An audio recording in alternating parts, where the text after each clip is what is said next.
I feel like I'm in the 2000s, early 2000s. Are we on? Are we live? Are we live? Hey all. It's Marnie Batista from Screw the Should Life. Here on Substack, I am talking to some of you on Instagram, talking to some of you on YouTube. Welcome. I'm super excited for today. So, I want to talk specifically to women who are exhausted from thinking about their life instead of living it. So if that's you, give me a little comment, a little hello, um, because I want to talk about women who aren't chaotic, right? You're not falling apart. You are like the balls are in the air. You are like juggling like a ninja. You're a boss babe, but you're carrying so much in your head. I did a live yesterday with Dr. Allison, and we talked a lot about this. Um, but I want you to just type me in the comments if you're here, if that sentence landed, right? Women who are exhausted from thinking about their life rather than living it, not chaotic, not falling apart, just carrying too much in your head. Um, I want you to understand one clear distinction because we're going to talk about decisions today. Most of the women that I work with are actually not indecisive. In fact, if they're too indecisive, they're probably not going to be my person because they can't even decide, to work with me, right? And I've seen that. I always would ask someone like, are you able to be decisive, right? So the women that I help, the women that I work with, the women that I see out there that are responding and commenting, they're not indecisive. They're what I call decision fatigued. Decision fatigued. And what happens is that you become so adaptive to whatever pain, discomfort thing you're tolerating. That's exhausting and in itself. And so when you're decision fatigued, this is what happens. You wake up at like 3 or 4 in the morning and you're, replaying the same question over and over again in your head. Um, I know this, right? I've done this. Um, and you get an email, maybe you've done this one, right? And I'm looking at these comments here. I get an email or I see something on Instagram and I'm like, oh my God, I'm questioning my entire life.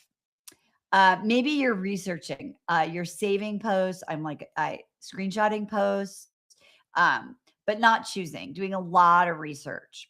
Um, and in all of this, in the background of your brain, there's this feeling responsible for not choosing, but also guilt, shame.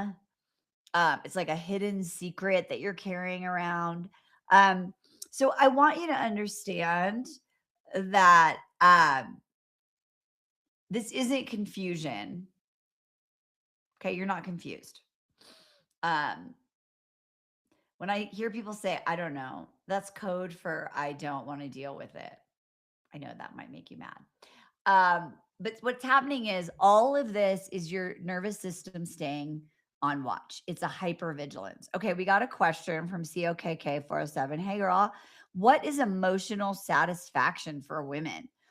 Um, well, that's a great question. And I think every different person could answer that differently. But uh, in the women that I've been working with, I have a year-long program, and we worked in November and December on our vision for our life and creating the 2026 plans. And one of the quadrants of life is your emotional life. And so, what I was seeing a lot of is I want peace, I want joy, I want to be able to not react, and I want to respond. I want to be emotionally available. I want to be able to have better relationships because I feel emotionally connected to myself. I want to be able to know what I need. I want to be able to feel my feelings. All of these things, right? And going back to the problem, right? The decision fatigue and the indecision. Can you see Coke 407? How hard it will be to feel those things when your nervous system is hypervigilant, right? There's like police tape around your heart, your emotions, your felt senses, like the yellow police tape. And there's a guard that is just like, we can't go here, right? Like we got too many balls in the air. There's too much at risk. Like, no. And so when we put that police tape around our heart, what happens is that our nervous system, when it is on high alert for very long periods of time, if you ever read The Body Keeps the Score by Bessel van der Kolk, I think is his name, you will see the research they did. Like your nervous system and your emotional capacity starts to diminish until ultimately, over a very long period of time, could actually be fried, right, and burnt out. So it's less, and I love that Coke 407 brought this up, because it's less about what's going on in your head, even though it feels like that's all that's going on. It's really about this idea that your nervous system doesn't feel safe. There's no decision that can be made because your nervous system feels safe. So if this feels familiar, right? You're waking up, you're replaying the same question over and over again, you're questioning your entire life with just like a little trigger, you're researching, saving posts. You have this, I had a client who came to a workshop a couple weeks ago. It's like, I went to a Joe Dispenza thing. I like totally like found what I was going to do. I was like, this is it. And the minute I got home, I was like, wait, what? Do I really want this? And so if that's familiar, just, give me a little yes in the comments, right? So I want to see who's with me on this. So let's bust some myths, because I like this. So the biggest lie that is keeping you as a very smart, ambitious, very capable woman stuck is this. Write this down, right? So what's going on at a subconscious level, or maybe you consciously know it. If I choose wrong, I'll regret it forever. And even just saying that, like when I had a ski accident in 2020, pretty traumatic, broke my sacrum in 7 places, couldn't move for like 9 weeks, didn't recover the way I thought. I thought I was never going to be able to like walk without pain. It started me on this journey. And one of those things was deciding that I didn't want to continue living the life that I had in a big city in Los Angeles, and that I wanted this reinvention. I was afraid of it. And I remember thinking about selling my house. And by the way, that didn't happen right away. That happened after a series of small decisions. But the bottom line is, I remember thinking, even at the beginning, right? Like, I will make a mistake and I will regret it for forever, because you can't get your house back. I even had a moment where I was like, can I get my house back? Is there a way? So we feel like if we choose wrong, we're going to regret it forever. So that belief, if I choose wrong, I'll regret it forever, doesn't come from wisdom, doesn't come from that inner knowing, that emotional place that we were talking about. It comes from, and this is huge, ladies, you're outsourcing your safety. All those things that Coke 407 asked about, you're outsourcing that to your circumstances, to the external things around you. It's like I just got a new iPhone and it's a new plug, right? It's a new everything. So annoying. And it's like all those times when I go and I try to plug it into the old outlet, right? I'm like, oh, I'm only gonna, I can't get it from any of these outlets, right? Like I'm frustrated. I feel like I don't have any control. And so when we're outsourcing our safety to circumstances, we are stuck. And so when I was really, so I had to dive deep into the decision and break this down around the house. And what I realized was that my house represented my safety, because I grew myself up in that house. I was a married person with small kids in that house, my first marriage. I got divorced in that house. I was single for 5 years in that house, raising my kids, growing myself up to an emotional adult. I started my business in that house. I had my new partner in that house. We ended up getting married. Even in the challenging times of my relationship, I always like, well, this is my house, right? Like, this is mine. I feel safe. This is my queendom, right? And so that can be your job. It can be a relationship that you have. It can be an identity that you have. It can be a role you take on. Um, it can be anything that is an external circumstance, and you feel like that is the thing that is making you feel safe and is your emotional safety. Without this, I don't know what I'll be. Um, so the truth is that certainty, and that's what you're all waiting for, is certainty. Um, is certainty isn't what creates safety. I'll say that again. If you are going for certainty, um, you will be super, super disappointed. And it will be a never ending, ongoing thing that you are waiting for.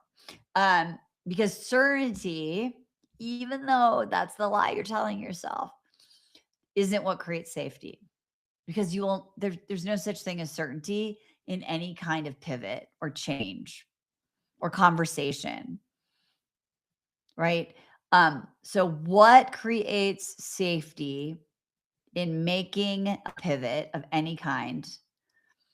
I did a survey. We had a lot of people saying, like, I'm afraid to say yes to something big, and also I'm afraid to say no to something big.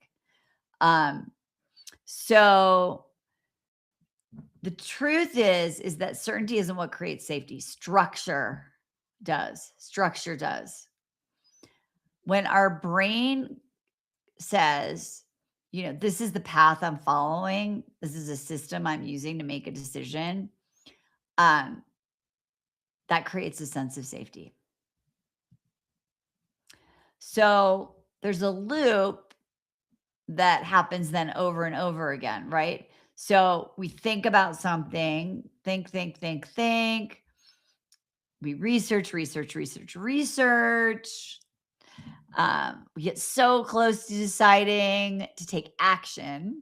We might decide, but so we decide I'm going to do this thing. We feel this relief. We're like, yes, I'm doing it.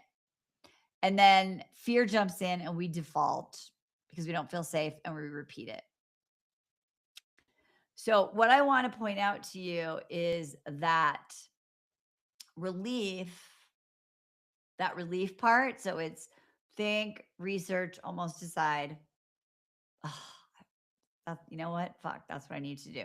That isn't resolution. It's the pause before the loop restarts.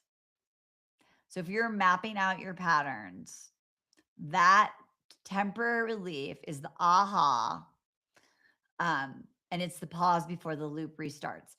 I used to always say, this is why and someone asked me, what book do I recommend? And that's why I always say that shelf help, which is like bookshelf, audio shelf. Shelf help usually doesn't work for creating transformation because you underline something. You're like, oh my God, yeah, this is me. It's amazing. And you go, next time I'm doing it. But what happens is because your amygdala, the part of your brain that has that hypervigilance, is stuck. It doesn't feel safe. A relief comes from awareness, but it's still, you can't lie to yourself, basically.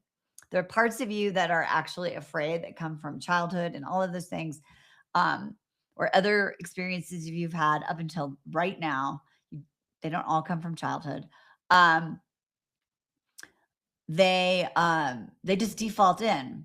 So there's a lot of books to create awareness. I mean, back in the day, I read the Body Keeps the Score. That's like an amazing one. You could get my book, Your Radical Living Challenge. That's an amazing book that can help you understand some key principles. But what I talk about in the book is at some point you have to get in action, right? So let's back it up. I want you to like look at your pattern and I want you to think about the thing you're thinking about. Give yourself an example of research you've done. If you've made some decisions or you've had some clarity, and how did that temporary relief feel? And how long did it take before you defaulted into second guessing yourself and repeating the loop? So if you've been here, this resonates, just type loop in the comments. If this loop is resonating, it really helps to name things, because then when we know what it is, we have something to work on versus just shame and guilt, beating ourselves up because we're like, what's wrong with me? But really, this is just the loop. Okay. So let's talk about what actually helps. The first thing is you do not need to solve your whole life right now. I was just talking to my daughter. She's deciding about grad school to get her PhD, and she had so many amazing options. And she called me the other day and she was like, I was like, okay, we're not deciding your whole life right now in these 30 seconds. So what we need to do is we need to identify the one decision that's draining you the most right now, the one baby step. And for her, it was like, how do I respond to this email that's giving me an extension on a deadline? She bought some more time to make a decision, right? So she was in the like, oh God, what should I decide? What should I do? And I was like, all right, let's identify the one decision that's draining you the most right now. Do I need to respond to this email, and how? Okay. So now I want you to reflect just silently to yourself, right? Um, what is the one decision that's draining you the most right now? When I did this with my client, I actually went to England to take my daughter to this interview, and I got to meet with the client in person. And when we got into it, she was like, this big idea that I get clarity about all the time. The truth is, I don't even know if that's the right thing for me. I don't know what I'm building. I don't know what I'm leaving for. I don't know. I actually don't know what the one small decision is. Um, so for you, the one decision that's draining you the most right now, you don't need to answer out loud, so to speak. Just notice what's popping up. And maybe you don't even know what that is because there's so many small decisions. But whatever came forward for you, that's the decision that your system, your brain is already working on, whether you admit it or not.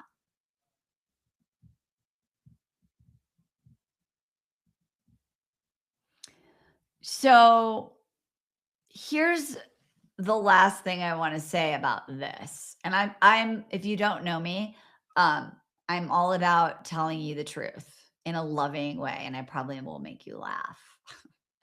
um, if you could think your way out of your thoughts, if you could willpower your way into action, this would already be done.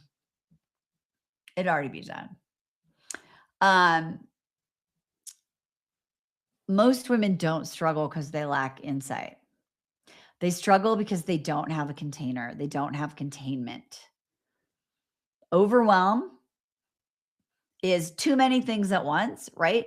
And so it's not that we don't have insight. Some cases, it's not even that we don't hear our wisdom occasionally. It's that they don't have any container. And so I used to call this the momentum tunnel, where I felt like your life has this momentum, the life you have now, and you're like floating through this tunnel. When I was in it, I described it as like I felt like a paper doll in a wind tunnel. Like there's no containment for all the stuff going on. So what is containment? To me, containment is a pause,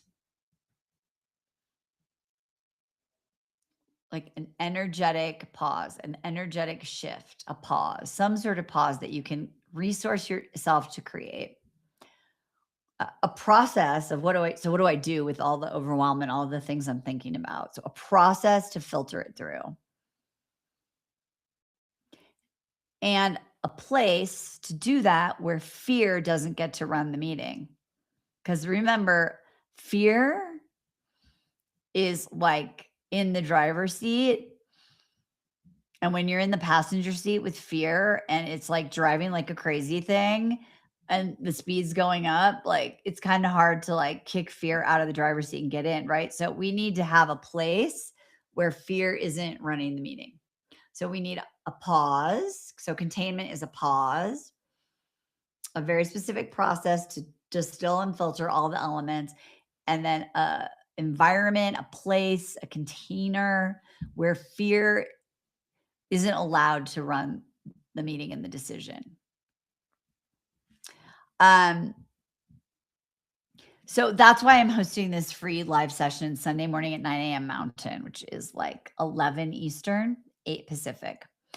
It's a free live session. It's called Overwhelmed and Unsure, a reset for women who know something has to change. It's Sunday. It's 90 minutes live. And you're going to leave with one clear next step that you can trust. It's not about motivation. It's about relief. Because when our nervous system can relax, our executive function of our brain, our prefrontal cortex, and I know so many of you know this, right? But like knowing it doesn't actually create the transformation without the pause, the process, and making sure fear isn't in the way. So this is about relief. So if this feels like a pause that you need, a container that you need, just type the word reset into the comments and I'll send you all the details. Um, and here's the thing. If this is resonating for you and you're like, I don't even know what my decision is. I don't even know what my answer is. I just know that that's okay. You don't need to know the full thing before you come. You don't even need to be ready to make a big change. You can come if you're just looking to give yourself permission to say it out loud. It's not about more information, right? You just need to be tired of carrying this alone. Then this is the right container for you. Okay. So I'll do some questions in a minute, but I want to just say this because I want to be respectful of all your time. And I'm so pumped. We have so many people here from Substack and Instagram and YouTube. So thanks for coming. I know that my producer person, Imran, is going to put also the link to our Substack in the comments so that if you want to start learning more about this generally and be part of the Screw the Should Life community, you can subscribe. But here's what I want you to know. If you stay in the loop, one thing I can guarantee, nothing will change. Oh, girl, I know this. When I wanted to blow up my business, so I had, again, I know a lot of you don't know me. I had a 7-figure plus coaching business from about 20. Well, I started the business in 2009. And I built it to this level 2014, 15, 16, 17, 18, 19, 20. By the time I had that ski accident, I was starting to feel the pressure of not loving my business. It was like a boyfriend I wanted to break up with, but also I'm the breadwinner. Like it was a machine. It needed to be fed. And I just stayed in the loop, like trying to ignore it, nothing changed. I tried to find a lot of external pressures and changes to create the change, but it didn't work. So the thing is, if you stay in the loop, nothing can change. If you pause, lots of things can change. Even one small thing can change. So type reset if you'd like to have the link for that Zoom on Sunday. No pressure, no fixing, just a place to land and be, and just like give yourself some permission to process through this. And I can absolutely stay on for questions. Hey, Lenny. Um, Miriam, I think that is my podcast guest. So hi, I think that's you, Mariam. I'm looking and seeing who's on live. So let me know if you have any questions because I want to make sure that I can answer those for you. And let's see if I can see the comments here on my screen. Oh, there we go. Nope. We got one reset. Awesome. So super excited. I totally am excited to meet you and see you on Sunday morning. I did this, on the first Sunday after New Year's. I did a little micro one of these because I just was like feeling the vibe in the air of like I'm so overwhelmed. What am I going to do this year? And I think it was amazing. It was an amazing session. Everyone who typed in reset showed up, which was pretty cool because they wanted to really focus on this.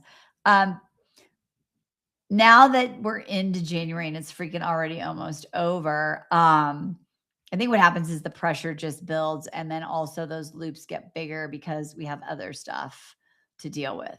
Um, so I think that's a really, really important thing. Okay, let me see. Any other questions before we end for today?